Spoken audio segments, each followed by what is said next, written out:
တကားလူငယ်တယောက်အမြင်ကြီးညူနေတယ်ကျွန်တော်ကံမကောင်းကျွန်တော်ဘဝခက်ခဲတော့နေဘာလို့မအောင်မြင်ဘူးဒီနေ့မှာသူဆရာကြီးတယောက်စီတော့ပြီးချန်တောင်းတယ်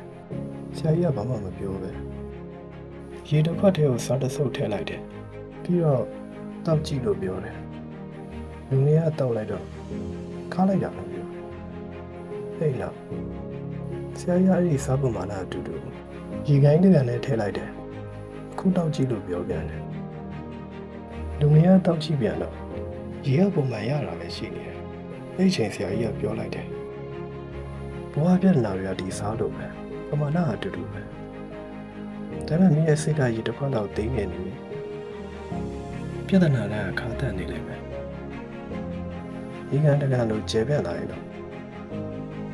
သူကြီးရဲ့ပြဿနာမင်းကိုမလောက်ခံနိုင်တော့မှတ်ထား